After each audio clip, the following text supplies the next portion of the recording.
আজকে এঁচোড়ের একটা নতুন রান্না করব, সেই রান্নাটা আপনারা সাথে থেকে দেখে নেবেন। এঁচোড়গুলো নুন আর হলুদ দিয়ে আমি একটু ভাপিয়ে নিয়েছি, নেওয়ার পরে জল ঝরতে দিয়েছি। আর এখানে মশলা নিয়েছি আদা, রসুন, শুকনো লঙ্কা, দুটো কাঁচা লঙ্কা। এই পেঁয়াজগুলো তেলে ভাজবো আর এটা বেটে নেব। আর এখানে নিয়েছি টমেটো, কেটে রেখেছি। এবারে পুরো রান্নাটা আমার সাথে থেকে দেখে নেবেন। এই লোহার কড়াইটা গতকাল আমি মেলাতে কিনেছি, আর মেলায় এসেছিলো, তা আমি কালকে লুচি ভেজেছি। মধ্যিখানটা দেখুন একটু লাল মানে কালো হয়ে গেছে, তেল দিয়েছি দেখুন, খুব সামনে থেকে দেখাচ্ছে। এবার আমি দিয়ে দেবো এঁচোড় আর আলু দুটো, যেগুলো সেদ্ধ করে রেখেছি, হালকা ভাপিয়ে রেখেছি।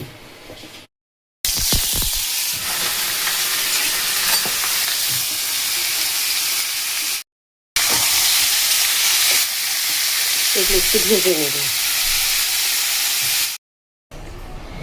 এঁচোড়গুলোকে দেখুন ভেজে তুলে রেখেছি। আর এই লোহার কড়াইয়ে প্রথম আমি রান্না করছি, আমি ঠিক বুঝে উঠতে পারছি না কতক্ষণ ভাজতে হবে, কি করতে হবে। তবে খুব তাড়াতাড়ি হয়ে যায়, যারা লোহার কড়াইয়ে রান্না করে সকলেই জানবেন হয়তো। তো এখন আমি ফোড়ন দিয়ে দেবো। দেখুন এখানে লবঙ্গ আর এলাচ আর বড় এলাচ আর জিরে,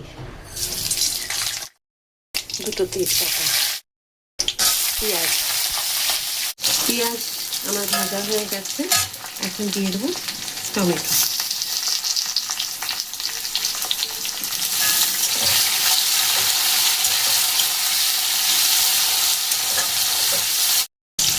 এখানে যে মশলাটা বেটেছিলাম সেটা দিয়ে দেবো।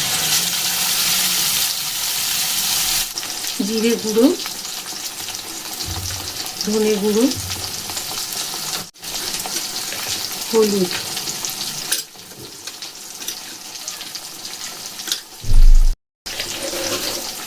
অল্প একটু চিনি।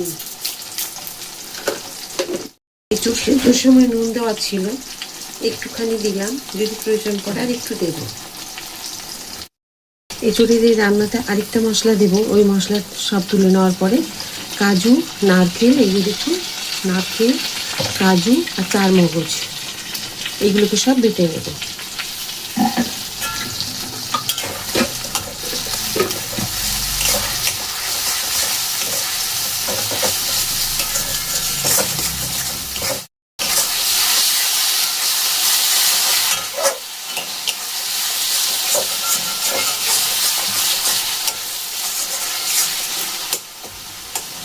টমেটো, পেঁয়াজ, মশলা একসাথে একদম মিশে গিয়ে গলে গেছে।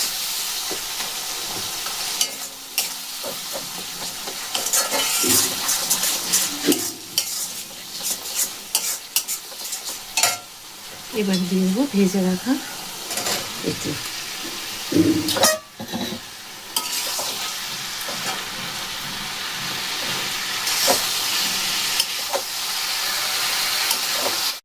এঁচোড়ের বাটিতে একটু জল গরম করে নিয়েছি, এই জলটা দিয়ে দিলাম।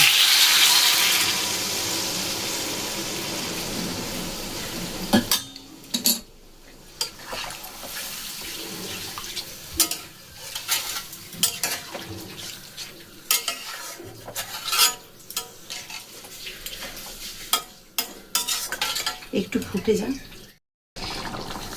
দেখুন একদম ফুটে গেছে। এবার আমি দিয়ে দেবো যে বাদাম, মানে চারমগজ, কাজু বাদাম আর নারকেল যে বেটে রেখেছিলাম সেটা দিয়ে দিলাম।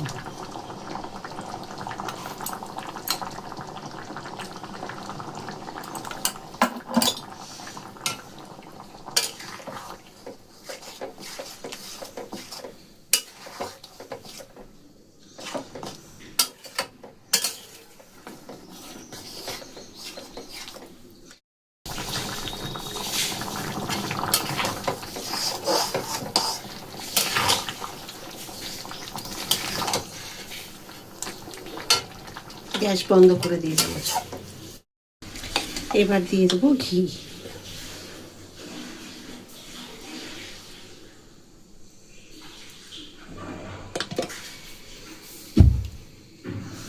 ব্যাস, রান্নাটা আমার পুরো কমপ্লিট।